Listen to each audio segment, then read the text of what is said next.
Hello दोस्तों, कैसे हो? आपका स्वागत है त्रिपाण स्टडी सेंटर में। आज जो हम करने जा रहे हैं ज्योग्राफी के चैप्टर, यानी ज्योग्राफी जो भूगोल है, ये अत्यंत महत्वपूर्ण चैप्टर होने वाला है, क्योंकि इसमें हम भूगोल के विषय में बहुत ही विस्तार पूर्वक चर्चा करेंगे। चलिए देखते हैं हमारा आज टॉपिक क्या है। भू आकृति विभागों की विविधता तथा पारंपरिक पूरकता। देखिए, काफ़ी महत्वपूर्ण बात आती है कि भू आकृति कैसी है और इसके कैसे विभाग बन रहे हैं और इसमें कितनी विविधताओं को दर्शाया गया है और इसकी पारंपरिक जो है पूरकता क्या है। तो ये काफ़ी महत्वपूर्ण यहाँ पर बात को दर्शाया गया है। तो चलिए देखते हैं इसमें क्या और बातों को जो है विशेषताओं के रूप में देखा गया है। कहते हैं भारत में विविध प्रकार की संस्कृतियाँ हैं और इसमें कोई दो राय नहीं है। भारत में जो है रियलिटी में जो है विभिन्न प्रकार की संस्कृतियाँ देखने को मिला है और उच्चबाज की लक्षण दृष्टिगोचर होते हैं, यानी उच्चबाज के जो लक्षण होते हैं इसमें निहित होते हैं।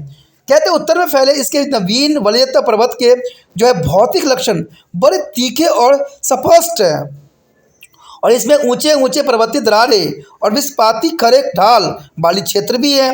तो आपको पता है दरारें जो है हमेशा जो है विदेशियों के लिए जो है भारत में एंट्री करने का रास्ता बना है और दरारों के कारण ये भारत में एंट्री करते हैं और इनका एंट्री करने का क्षेत्र जो है पंजाब क्षेत्र ही माना जाता है, क्योंकि इसमें बहुत से पर्वत श्रृंखलाएँ हैं जिसमें दरारें हैं और इन दरारों के जो है कारण जो है भारत में इनका प्रवेश स्थल भी माना गया है। कहते हैं यहाँ पर बहुत ही गहरी घाटियाँ भी आपको देखने को मिल जाएगा। यदि एक और तीव्र ढाल भी होती है तो दूसरी ओर मध्य ढाल भी है, यानी एक तरफ देखोगे तो बहुत काफ़ी ढाल यहाँ पर नज़र आएगा और दूसरी ओर देखोगे तो मध्य ढाल भी आपको नज़र आएगा। यदि कुछ भाग सघन वनों में जो है विहीन है तो दूसरे भाग जो है विविध वनस्पति से आच्छादित भी है। यहाँ जो है उष्णकटिबंधीय वर्षा वनों से लेकर पर्वतीय घास भूमियाँ तक पाई जाती है। तो ये काफ़ी महत्वपूर्ण है कि यहाँ जो है उष्णकटिबंधीय वर्षा वनों से लेकर पर्वतीय घास भूमियाँ तक भी पाई जाती है और उनका जो है अपने विशेष हिम क्षेत्र नदियों नीलंबियों घाटी सहित जो है मनोरम जल प्रांतों तथा जो है श्रीनगर की ढाल झील जैसी हिमानीकृत झीलों पर गर्व होना जो है स्वतः उचित ही माना जाता है, क्योंकि इतने विस्तृत हिम झीलें पाई जाती है और इस पर हर एक देशवासियों को गर्व होना चाहिए। कहते युवा अवस्था में वाली जो है हिमालयी नदियाँ अपने मार्गों में उछलती कूदती नजर आती है और कहते हैं क्योंकि ये यंग है इसलिए काफ़ी जो है उबड़ खाबड़ पानियों की चलती रहती है और इसी कारण उछलती कूदती कलंकर करती जल प्रांति जो है शिशिकाओं और सोपानी जल प्रांतों का निर्माण भी करती, तीव्र वेग से बहना और पसंद भी करती है, क्योंकि ये नदियाँ जो है काफ़ी तीव्र गति से बहती है इन क्षेत्रों में और इसके गहरे जो है महाखंड निश्चय ही विस्मयकारी होते हैं, यानी इनके गहरे जो है महाखंड निश्चय विस्मयकारी होते हैं। और ये एक और जो है क्रमिक रूप से ऊपर उठती पर्वत श्रेणी और दूसरी ओर हिमालय से उस पार की सिंधु सतलुज और जो है ब्रह्मपुत्र जैसी घाटियों को निरंतर गहरा काटने वाली नदियों के बीच में भी संतुलित स्थापित कर बैठती है। और कहते हैं संसार के गिने चुने देशों को भी जो है प्राकृतिक ऐसे भव्य और मतलब सौंदर्य से युक्त युवा वलित पर्वतों पर गर्व करने का लेश मात्र भी अवसर नहीं दिया है। तो ये काफ़ी महत्वपूर्ण बात है। कहते हैं भारतीय उपमहाद्वीप और शेष एशिया के मध्य भौतिक बांधा बनाकर जो है संसार की इन सबसे और सबसे अधिक लंबी जो है पर्वत श्रृंखलाओं ने भारतीय उपमहाद्वीपों में एक अनूठी संस्कृति को विकास होने का अवसर भी दिया है। देखिए, भारत की इतनी विविधताओं होने के कारण इन्हीं सब कारणों पर जो है आश्रित है। जलवायु विभाजक के रूप में इसकी जो है भूमिका और भी अधिक प्रभावशाली हो जाती है, यानी काफ़ी महत्वपूर्ण हो जाती है। और कहते हैं ये भू आकृति जो है विभाग हिम और जल के भंडार के रूप में कार्य करते हैं। तो आपको पता है कि इन क्षेत्रों में हिम यानी जो है स्नो काफ़ी भरी रहती है और जल के भंडार भी काफ़ी होते हैं। इससे जो है सैकड़ों सदानीरा नदियाँ निकलती है और ये नदी संसार के सबसे बड़े और सबसे उपजाऊ मैदान में से एक में होकर बहती ही नजर आती है और उसे ऊंचे खींचती भी है। वास्तव में ये मैदान जो है पर्वतों और उनसे निकलने वाली नदियों के द्वारा दिया गया उपहार ही माना जा सकता है, यानी देखा जाए तो ये मैदान जो है पर्वतों और उनसे निकलने वाली नदियों के द्वारा दिया गया उपहार ही है। और यह जल विद्युत जलवन इमारती लकड़ी विविध वनोत्पाद और औषधि जड़ी बूटी के भंडार हैं।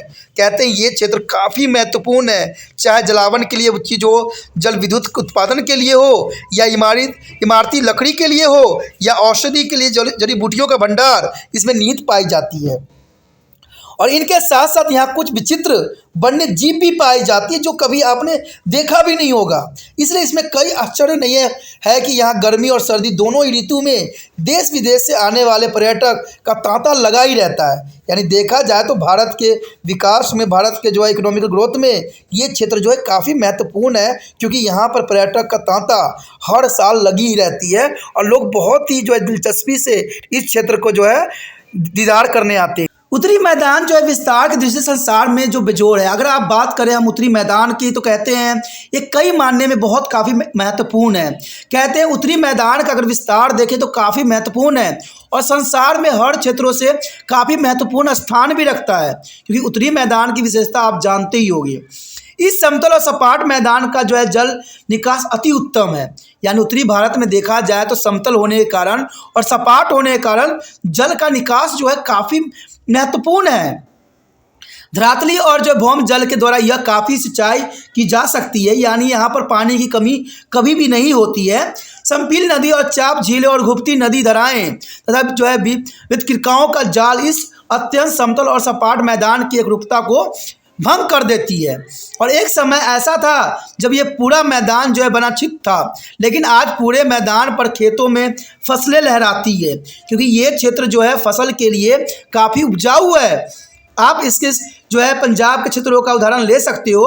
पंजाब क्षेत्र जो है काफ़ी जो है हरी भरी हमेशा रहती है और इसके डेल्टा के निचले भागों में ज्वारीय तथा मेघवाओं वनों की जो है पट्टी बनी हुई है और इस जल बहुतल और उपजाऊ मृदा यानी मिट्टी वाले मैदान में साल दर साल विभिन्न प्रकार की फसलें उगाई जाती है और इन्हें संसार की जनसंख्या के एक बहुत ही बड़े भाग का जो है भरण पोषण करती है। यानी भारत के अधिकतम जनसंख्याओं का जो है भरण पोषण इन्हीं क्षेत्रों के उपजाऊ मिट्टी के कारण ही संभव हो पाया है। भारी जनसंख्या में जो है गो ताजिए पशुओं का पालन भी इसी मैदान कृपा का ही एक फल है। कहते हैं ये संसार के खदानों को सबसे बड़े भंडारों में से एक माना जाता है। यानी ये संसार के खदानों में सबसे बड़े भंडार के रूप में इसको देखा जाता है और यह अनेक प्रकार की दालें, अनाज, तिलहन, फल और सब्जी इस क्षेत्र में उगाई जाती है और ये उगाने के लिए अनुकूल भी है। और इनके अतिरिक्त जो है कपास, जूट और गन्ना जैसी जो औद्योगिक तथा नकदी फसल भी खूब पैदा की जाती है इस क्षेत्र में। यानी ये क्षेत्र के इकोनॉमिकल अर्थव्यवस्था से ये क्षेत्र भारत के लिए काफ़ी महत्वपूर्ण माना जा सकता है। प्रायद्वीपीय भारत का जो है भूखंड उत्तरी पर्वतों और मैदानों के बिल्कुल ही विपरीत है और यहाँ सामान्य ऊंचाई की पहाड़ियाँ भी पाई जाती है तथा यहाँ का धरातल जो है अत्यधिक अपर्दित और अनाच्छादित भी है। ये संसार के सबसे प्राचीन भूभागों में एक है और इसकी गोलाकृतियाँ पहाड़ियों और सपाट चट्टानों वाले कटकों का सौंदर्य अद्भुत है। कहते विभिन्न कायांतरित तथा प्राचीन जो है ग्रेनाइट शैलों के द्वारा यह पहाड़ियाँ जो है पठार और संरक्षित शैलों का निर्माण भी हुआ है और इसके अलावा पश्चिमी भारत के दक्कन के अलावा प्रदेशों में विशेष प्रकार की सपाट जो है चोटियाँ वाली पहाड़ियाँ और सोपानी संरचना भी पाई जाती है, जो कि काफ़ी महत्वपूर्ण है। अरब सागर के तट के साथ साथ मीलों दूर तक जो है अवांछनीय रूप से इसके प्रबंध ढालों वाले दीवार जैसे कगार पाए जाते हैं और इसके सौंदर्य का वर्णन देखने का बाद भी किया जा सकता है। देखिए काफ़ी महत्वपूर्ण बात पे यहाँ चर्चा किया गया है कि यहाँ पर जो है काफ़ी मील दूर जो है अवांछनीय रूप से इसके प्रबंध ढाले वाले दीवार जैसे कगार पाए जाते हैं और इसके सौंदर्य का वर्णन देखने के बाद ही किया जा सकता है। कहते हैं कोई चीज़ को जब तक आप देखिएगा नहीं, समझिएगा नहीं, तब तक आप उसकी वास्तविकता को नहीं जान पाइएगा। कहते हैं कुछ व्यक्ति जो होते हैं ऊपर के जो है थंबनेल को देख के ही सोच लेते हैं कि बहुत कुछ इसके अंदर होगा, लेकिन कहते हैं खोदा पहाड़ निकला चूहा, वही हालत होती है हर एक वीडियो की। तो ऐसे मत दीजिए। कहते हैं थंबनेल जो होती है बड़े कंप्यूटराइज बनाई जाती है, लोग बड़े बड़े अमीर होते हैं और आपको आकर्षित कर देते हैं। नहीं, जो साधारण है वही बेस्ट है और कहते हैं उसकी गुणवत्ता का तब समझ में आती है जब आप उस चीज़ को समझ जाते हो।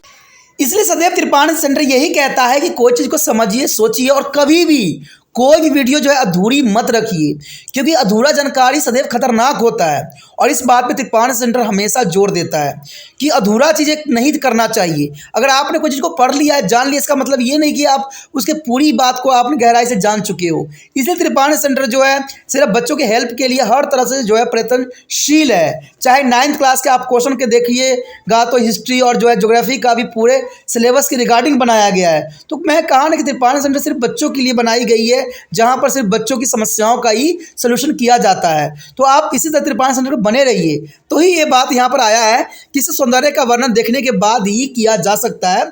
और यह भू आकृति विभाग ज्वार, बाजरा और कपास, गन्ना, कहा, मूंगफली और जैसी विविध औद्योगिक फसलों के लिए जो है विख्यात है। यानी ये क्षेत्र जो है कई मायने में जो है ज्वार, बाजरा, कपास, गन्ना, कहा, मूंगफली और विभिन्न औद्योगिक फसलों के लिए विख्यात है पूरे संसार में।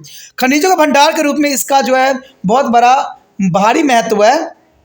और यहाँ लोह खनिज और कोयला, परमाणु तथा रेडियोधर्मी खनिज जो है ईंधन विशेष महत्व रखते हैं। यहाँ जो है जल विद्युत के भी जो है विशाल संसाधन है। और इस प्रकार के जो है कृषि आधारित तथा खनिज आधारित दोनों ही प्रकार के उद्योगों के लिए दृढ़ आधार प्रदान करता है, जो कि काफ़ी महत्वपूर्ण है। हमारी तटरेखा कहीं सपाट है तो कहीं कटी फटी है। कटी फटी तटरेखा मुंबई और मैगगांव जैसे विशिष्ट प्राकृतिक जो है पोताश्रय मिलते हैं। यानी देखा जाए तो इसमें कोई दो राय नहीं है कि यहाँ पर जो है सपाट है तो कहीं कटी फटी है। तटीय पट्टियों के साथ गहरे तथा जो है उतले जल वाली मछलियों को पकड़ने के लिए आदर्श दशाएं यहाँ पर विद्यमान होती है। और देखा जाए तो मछलियों से जो है आधे से अधिक भारत का जो है पोषण होती है। पूर्वी तटीय मैदान में बड़े उपजाऊ डेल्टा क्षेत्र है जो समूचे धान के कटोरे बन गए हैं। यानी जो है इसको देखा जाए तो उत्तरी मैदान को जो है धान के कटोरा के नाम से भी विख्यात है। तो अगर क्वेश्चन आ जाए कि धान कटोरा किसे कहते हैं, तो पूर्वी तटीय मैदान को जो है उपजाऊ होने के कारण इसको जो है धान के कटोरा के नाम से जाना जाता है। यदि यह तट जो है जन का एक उदाहरण है, जो इसके विपरीत जो है पश्चिमी तट का प्रमुख भाग निम्नलिखित तट के रूप में देखा जा सकता है। कृषि के उपजाऊ में चावल, नारियल, रबर जो है तमाकुल और जो है मसाले प्रमुख हैं। यानी कृषि की उपजाऊ के में देखें तो चावल, नारियल, रबर और तमाकुल और जो मसाले जो हैं प्रमुख हैं। यहाँ जो है अपतट रेख तेल और जो प्राकृतिक गैस जो है क्षेत्रों का भी पता यहाँ पर चला है। यदि लक्षद्वीप प्रवाल निर्मित है तो अंडमान और निकोबार द्वीप समूह जो है पर्वत श्रृंखलाओं की जो है उन्नत चोटियाँ भी है। मुख्य भूमि की सुरक्षा के लिए इन द्वीपों का जो है विशेष सामरिक महत्व भी है। इनके तटों और पखानों वाले समुद्र के पार 7 देश हैं, जो कि काफ़ी महत्वपूर्ण है। चलिए देखते हैं ये 7 देश कौन कौन से हैं। और ये देश हैं Bangladesh, Myanmar, Thailand, Malaysia, Singapore, Indonesia और श्रीलंका। और ये द्वीप जो है मध्य खेट वनों और पर्यटन के लिए काफ़ी प्रसिद्ध है। और इस प्रकार जो है उच्चवास के बड़े और छोटे छोटे लक्षणों ने तथा जो है असंस्कृतियों ने हमारी संस्कृति को समापन बनाने में योगदान भी दिया है। इन्होंने ही कृषि की क्षमताओं को बढ़ाया है और जिससे यहाँ लगभग उसी सभी प्रकार की फसलें पैदा की जा सकती है। इन्होंने ही जो है आधुनिक उद्योगों को जो है सुदृढ़ आधार प्रदान भी किया है। और इस प्रकार जो है सभी भू आकृतियाँ विभाग पूरी तरह से जो है अनुचित है यहाँ पर। तो कहते हैं दोस्तों काफ़ी महत्वपूर्ण चैप्टर था जिसको आपको अच्छे से समझना चाहिए। ठीक है, अगर एक बार समझ में आता है 2 बार देखिए, अपने आप आपको ये वीडियो जो है अच्छे समझ में आ जाएगा। ठीक है, अगर आप समझ में आपको अच्छे से आता है तो जितना हो सके इस वीडियो को दूसरे बच्चे तक पहुंचाने में आपने त्रिपाण स्टूडेंट को हेल्प करना है। ठीक है, जितना हो सके इसको शेयर करना है। और शेयर करने के लिए कुछ भी नहीं करना है, सिर्फ आपने क्या करना है, यूट्यूब से लिंक को कॉपी करना है और व्हाट्सएप स्टेटस पर सिर्फ 24 घंटे के लिए लगा देना है। कहते हैं अगर आप त्रिपाण सेंटर का इतना भी नहीं कीजिएगा तो कोई फ़ायदा नहीं रहेगा। कहते हैं अगर गुरु ने आपको शिक्षा दिया है तो गुरु को शिक्षा के रूप में आपको कुछ ना कुछ देना चाहिए। तो यही एक मार्ग है जो आप जो है व्हाट्सएप पे लगा के कुछ समय के लिए जो है गुरु को हेल्प कर सकते हो। क्योंकि त्रिपाण सेंटर का एक ही उद्देश्य है कि ये वीडियो हर बच्चे तक पहुंचे जिनको ये ज़रूरत है। और इसके लिए इतना तो आपको तकलीफ करना ही पड़ेगा। ठीक है, और पहली बार वीडियो देख रहे हैं तो चैनल को सब्सक्राइब करके अपने मोबाइल में अवश्य सेव कीजिए, क्योंकि तभी जो है अगले वीडियो का नोटिफिकेशन भी प्राप्त होगा। और इसके लिए कुछ भी नहीं करना, आपको सिर्फ सेव करना है, जो है बेल घंटी को दबाना है। ठीक है, इससे जो है हर वीडियो जो है आपको समय समय पर मिलता रहेगा। बच्चे मुझे बताते भी हैं कि प्रॉब्लम आता है कि जब त्रिपाठी सेंटर को जो है यूट्यूब पर रिसर्च किया जाता है उसका कोई भी टॉपिक को, तो वो नहीं आता है। तो इसमें कोई बुराई नहीं है, तो सच्चाई है, क्योंकि आपको पता है पहले से जो वीडियो उपलब्ध होगा वही वीडियो आपको नज़र आएगी जो दूसरे व्यक्तियों का बनाया हुआ होगा। अगर त्रिपाठी सेंटर को आप वीडियो देखना चाहते हो तो आपको जो है चैनल को सब्सक्राइब करके रखना ही पड़ेगा, और जब चैनल को सब्सक्राइब कर लोगे तो इसका होम पेज मिल जाएगा, और होम पेज पे आपको जो है प्ले लिस्ट आपको नज़र आएगा। प्ले लिस्ट पे आप जो है अपने क्लास के रिगार्डिंग हर एक वीडियो देख सकते हो जहां पर रखा गया है। तो ये काफ़ी आपके लिए महत्वपूर्ण रखता है। तो आज ही सब्सक्राइब करके इस चैनल को जो है अपने मोबाइल में सेव कीजिए।